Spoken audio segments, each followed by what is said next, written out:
नमस्कार दोस्तों, स्वागत है आप सभी का हमारे YouTube चैनल एग्जाम गुरु में। साइंस बायोलॉजी का चैप्टर 4 है, पादपों में पोषण एवं प्रकाश संश्लेषण। तो इसके बारे में पढ़ेंगे। पादपों में पोषण एवं प्रकाश संश्लेषण, इसमें पहला पॉइंट है, ऐसे पोषक पदार्थ शारीरिक ऊतकों द्वारा अवशोषित होकर जैविक ऑक्सीकरण द्वारा जैविक कार्यों हेतु ऊर्जा प्रदान करते हैं, वे पोषक पदार्थ कहलाते हैं। अगला पॉइंट है, जीवों द्वारा भोज्य पदार्थों से पोषक तत्वों को प्राप्त करने की क्रिया को पोषण कहते हैं। पादपों में खनिज, लवण और पोषक तत्व जड़ों के द्वारा अवशोषित किए जाते हैं, मिट्टी से अवशोषित किए जाते हैं। पादपों में पोषक तत्व दो प्रकार के होते हैं। पादपों में पोषक तत्व दो प्रकार के होते हैं। पहला है वृहद मात्रिक पोषक तत्व, दूसरा है सूक्ष्म मात्रिक पोषक तत्व। तो हम इनके बारे में डिटेल से पढ़ेंगे। पहला वृहद मात्रिक पोषक तत्व, पादपों में इनकी मात्रा 0.2 से 4% होती है। तो पादपों में इसकी मात्रा कितनी होती है? 0.2 से 4% होती है। इसका एग्जाम्पल है carbon, hydrogen, oxygen, nitrogen, potassium, calcium, magnesium तथा गंधक। वृहद मात्रिक पोषक तत्व भी दो प्रकार के होते हैं, यानी कि वृहद मात्रिक पोषक तत्व भी दो प्रकार के होते हैं। पहला है प्राथमिक पोषक तत्व, दूसरा है द्वितीयक पोषक तत्व। तो प्राथमिक पोषक तत्व में नाइट्रोजन, फास्फोरस तथा पोटेशियम होते हैं और द्वितीयक पोषक तत्व में कैल्शियम, मैग्नीशियम तथा गंधक होते हैं। अब पढ़ेंगे सूक्ष्म मात्रिक पोषक तत्व के बारे में। पौधों में इनकी मात्रा कम होती है, यानी कि वृहद मात्रिक पोषक तत्व में कितनी होती है? 0.2 से 4% होती है। तो सूक्ष्म मात्रिक पोषक तत्व की पादपों में मात्रा होती है 0.02 से भी कम होती है। इसके एग्जाम्पल है जिंक, तांबा, लोहा, मैग्नीशियम, बोरॉन, क्लोरीन, निकिल आदि। अब पढ़ेंगे पोषण के आधार पर पौधों का वर्गीकरण। तो पहला है स्वपोषी, दूसरा परजीवी, तीसरा कीटभक्षी पादप, चौथा है मर्तजीवी पादप, पांचवा है सहजीवी। तो सबसे पहले पढ़ेंगे स्वपोषी। वे पौधे जो अपना भोजन स्वयं बनाते हैं, यानी कि अपने भोजन के लिए दूसरों पर निर्भर नहीं रहते, उसे स्वपोषी पादप कहते हैं। इसके एग्जाम्पल है नीम, नीलहरित शैवाल। तो नीम की पत्तियाँ, नीम का पौधा आपने देखा होगा, यानी कि नीम की पत्तियाँ हरे रंग की होती है। हरे रंग की होने के कारण इसमें क्लोरोफिल है। तो ये प्रकाश संश्लेषण की क्रिया द्वारा अपना भोजन स्वयं बना लेते हैं। और नीलहरित शैवाल ये भी ग्रीन कलर का होता है, जिसके कारण ये भी अपना भोजन स्वयं बनाता है। अगला है परजीवी। वे पादप जो भोजन स्वयं नहीं बनाते हैं, ये अन्य पर निर्भर रहते हैं, यानी कि ये ग्रीन कलर का नहीं होता है, जिसके कारण ये प्रकाश संश्लेषण की क्रिया द्वारा अपना भोजन नहीं बना पाते हैं। ये भोजन के लिए दूसरों पर निर्भर रहता है। इसका एग्जाम्पल है कसकूटा। कसकूटा को अमरबेल भी बोला जाता है। ये येलो कलर का होता है, ग्रीन कलर के पादपों पे ये पड़ा रहता है। ये अगला पॉइंट है कीटभक्षी पादप। वे पादप जो जीवों का भक्षण करते हैं, उसे कीटभक्षी पादप कहते हैं। यानी कीटभक्षी पादप वे पादप होते हैं जिसमें नाइट्रोजन की मात्रा कम होती है, जिसके कारण ये कीटों का भक्षण करते हैं। इसके एग्जाम्पल है ड्रोसेरा, डायोनिया, यूट्रिकुलेरिया, घट पर्णिपादप। तो घट पर्णिपादप इसका एग्जाम्पल लिखा नहीं गया है, आप लिख लेना। घट पर्णिपादप की पत्तियां घड़े के समान होती है, ऊपर से खुली हुई और घड़े के समान होती है। जिससे ही इस पे कोई कीट बैठता है तो ये बंद हो जाता है, जिससे ये कीटों का भक्षण करते हैं। अगला है मर्तजीवी पादप। वे पादप जो अपना भोजन मृत सड़ी गली वस्तुओं से प्राप्त करते हैं, जैसे कि कूड़े करकट पे ये पादप होते हैं, जिसे कूड़े कचरे से अपना भोजन प्राप्त करते हैं। इसका एग्जाम्पल है मोनोट्रोपा। अगला है सहजीवी। कुछ पादप साथ रहकर भोजन का निर्माण करते हैं। इसका एग्जाम्पल है लाइकेन में। लाइकेन में कवक और शैवाल साथ साथ रहते हैं, यानी कि शैवाल ग्रीन कलर का होता है तो ये भोजन बनाता है और कवक इसको रहने के लिए जगह प्रदान करता है, यानी कि सहजीवी का एग्जाम्पल है लाइकेन। अब पढ़ेंगे प्रकाश संश्लेषण के बारे में।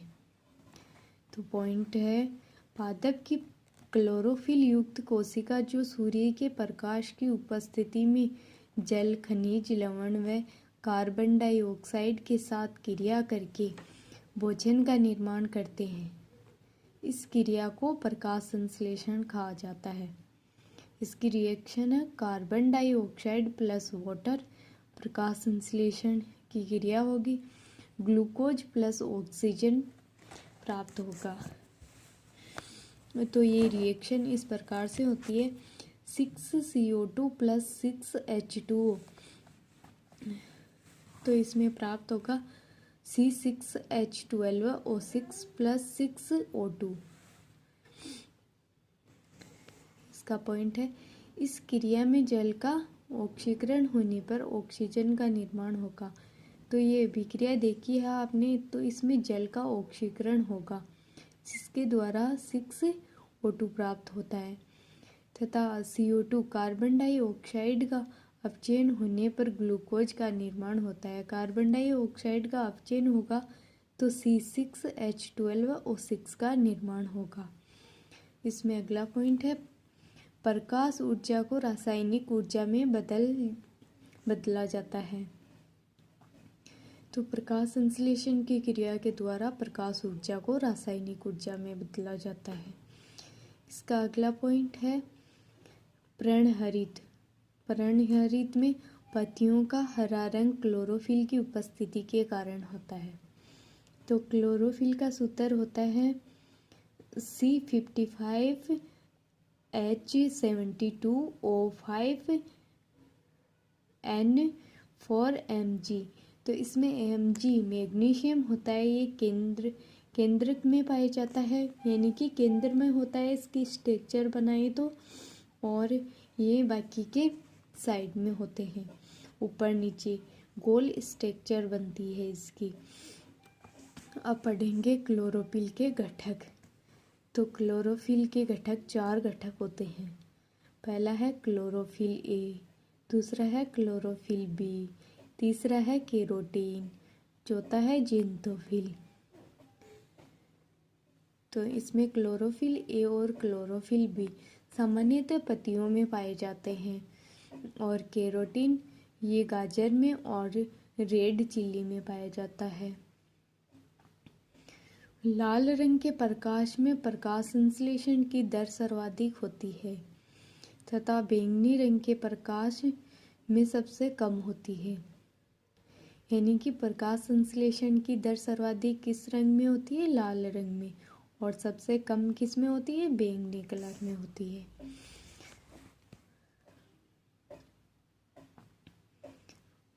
अब पढ़ेंगे प्रकाश संश्लेषण की क्रिया के चरण। तो इसको पढ़ने से पहले पढ़ेंगे क्लोरोफिल। क्लोरोफिल में क्लोरोप्लास्ट पाया जाता है। तो क्लोरोप्लास्ट की स्ट्रक्चर क्या होती है, इसके बारे में थोड़ा सा बेसिक बता देती हूँ। आगे तो फिर वो कोशिकांग पढ़ेंगे तो उसमें पढ़ लेंगे पूरा डिटेल से, पर इसमें थोड़ा सा बता देती हूँ। तो क्लोरोप्लास्ट दोहरी झिल्ली वाला कोशिकांग होता है।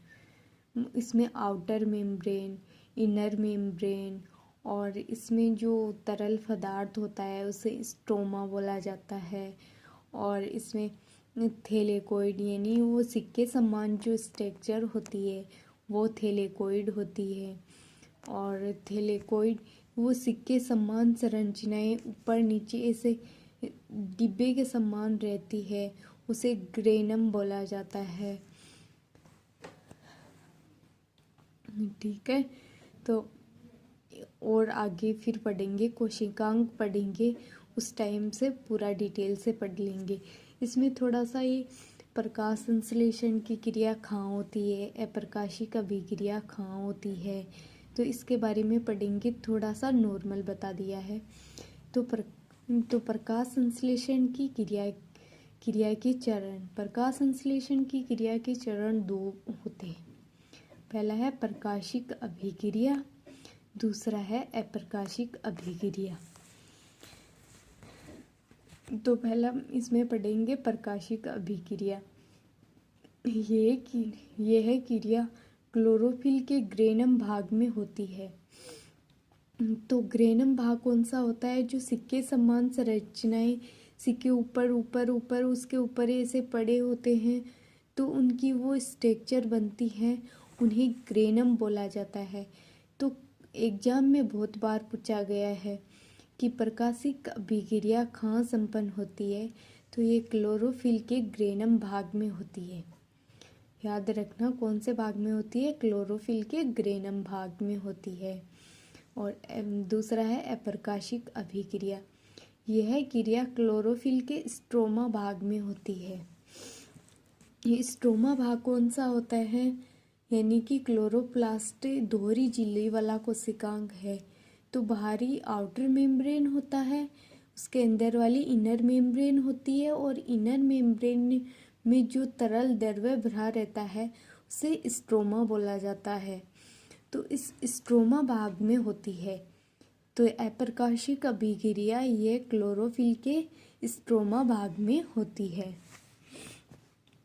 और इसमें ये प्रकाश पादपों में पोषण एवं प्रकाश संश्लेषण की क्रिया में किस प्रकार से क्वेश्चन पूछा जाता है ये बता देती हूँ आपको। तो इसमें कई बार ऐसे पूछ लेते हैं कि परजीवी का एग्जाम्पल क्या होता है, तो ड्रोसेरा, डायोनिया, यूट्रिकुलेरिया या कस्कुटा। तो इसमें ऑप्शन होगा कस्कुटा। तो आप सभी को ये एग्जाम्पल पूरे याद होने चाहिए। इनमें एग्जाम्पल पे ही क्वेश्चन पूछा जाता है। इसे कोई एग्जाम में ऐसे क्वेश्चन नहीं आते हैं कि ये परजीवी क्या होता है, स्वयं पोषी क्या होता है, मर्तोपजीवी क्या होता है। इसमें इस प्रकार से ही क्वेश्चन पूछा जाता है। नील हरित शैवाल स्वयं पोषी है, परजीवी है, कीटभक्षी है, मर्तोपजीवी है, क्या है? तो ये नील हरित शैवाल क्या होता है? स्वपोषी होता है। तो ठीक है, आप सभी को समझ में आ गया होगा। इस प्रकार से इसमें क्वेश्चन पूछे जाते हैं।